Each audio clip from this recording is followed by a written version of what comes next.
परीक्षित के जन्म की कथा महाभारत के युद्ध के समय की है। जब द्रौपदी को इस बात की जानकारी मिली कि अश्वत्थामा ने उसके 5 बेटों की हत्या कर दी है, तो उसने अनशन करने की ठान ली। द्रौपदी ने प्रण लिया कि वह अपना अनशन तभी तोड़ेगी जब तक कि अश्वत्थामा के सिर पर लगी मणि उसे नहीं मिल जाती। जब अर्जुन को इसकी जानकारी मिली, तो वे अश्वत्थामा से युद्ध करने निकल गए।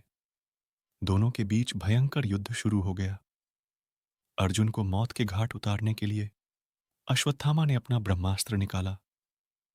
यह देख अर्जुन ने भी अपना बचाव करने के लिए ब्रह्मास्त्र का प्रयोग किया। तभी वहां नारद और ऋषि व्यास पहुंचे और उन्होंने ब्रह्मास्त्र का इस्तेमाल करने से मना किया। इसके बाद अर्जुन ने अपना ब्रह्मास्त्र वापस कर लिया, लेकिन अश्वत्थामा ने ऐसा नहीं किया। दरअसल अश्वत्थामा 5 पांडवों के कुल को नष्ट करना चाहता था, इसलिए उसने अपने ब्रह्मास्त्र की दिशा बदलकर अभिमन्यु की पत्नी, जो कि गर्भवती थी, उसकी ओर कर दिया। इस पर भगवान कृष्ण ने कहा, अभिमन्यु की पत्नी उत्तरा को परीक्षित नामक बेटे के जन्म का वरदान मिला है, इसलिए वह जरूर जन्म लेगा।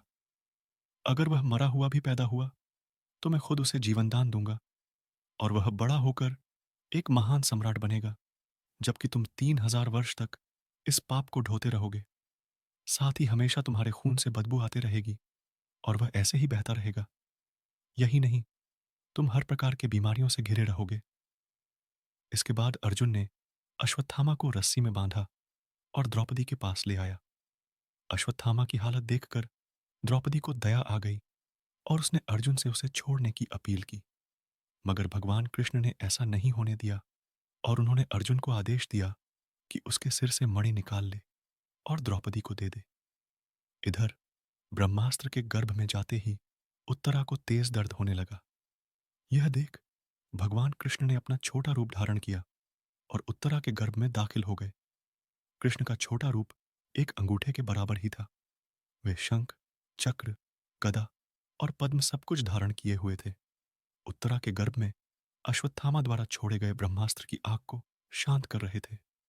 वहीं गर्भ में पल रहा बालक उन्हें देखकर हैरान था कि मेरी मां के गर्भ में यह कौन घुस गया है।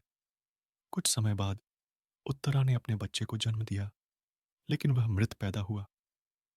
यह देख वह रोने लगी। उसने भगवान कृष्ण से कहा, ये नारायण, आपने तो कहा था कि मेरा बेटे पर ब्रह्मास्त्र का असर नहीं होगा और वह जीवित ही पैदा होगा। वह सालों तक अमर होकर राज करेगा, लेकिन यह तो मरा पड़ा है। इसे जीवित करने की कृपा करो प्रभु।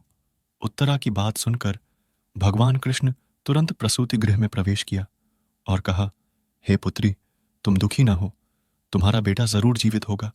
मैंने खुद इसके जीवन की रक्षा की है। इसके बाद कृष्ण भगवान ने मृत बालक पर अमृतमयी नजरें डाली और कहा, अगर मैंने जीवन में कभी झूठ का साथ नहीं दिया है और हमेशा ब्रह्मचर्य के नियमों का पालन किया है, कभी किसी लड़ाई में अपनी पीठ नहीं दिखाई है, न ही कभी अधर्म का साथ दिया है, को अभी इसी समय अभिमन्यु का यह पुत्र जो मरा पड़ा है वह जीवित हो जाए। इतना कहने के बाद कृष्ण ने जब उस मृत बालक पर अपना हाथ डाला तो वह जीवित हो गया और रोने लगा। इसके बाद भगवान कृष्ण ने ब्रह्मास्त्र को वापस ब्रह्मलोक भेज दिया। यह चमत्कार देख सभी स्त्रियां आश्चर्यचकित हो गईं। इसके बाद भगवान कृष्ण ने अभिमन्यु के पुत्र का नाम परीक्षित रखा। इसके पीछे का कारण था कि वह बालक कुरुकुल के नाश होने पर जन्मा था। वहीं जब युधिष्ठिर वापस आए और उन्हें बालक के जन्म के बारे में पता चला, तो वे भी खुशी से झूम उठे। इस खुशी में उन्होंने हाथी, छोड़े, अन्न, गाय आदि दान दिए। इसके बाद उन्होंने ज्योतिष को बुलाया और बच्चे के भविष्य की जानकारी ली। इस पर ज्योतिषी ने कहा, यह बालक प्रभु श्री कृष्ण चंद्र का भक्त कहलाएगा। यह एक धर्मी, यशस्वी, पराक्रमी व दानी होगा। ज्योतिष ने आगे बताया कि जीवन में एक ऋषि का शाप पाकर गंगा के तट पर यह श्री सुखदेव से आत्मज्ञान की प्राप्ति करेगा। ज्योतिष की बात सुनकर युधिष्ठिर खुश हुए और उन्हें दक्षिणा देकर वहां से विदा कर दिया। कहानी से सीख। इस कहानी से हमें यह सीख मिलती है कि कभी भी किसी कार्य को छल कपट के साथ नहीं करना चाहिए।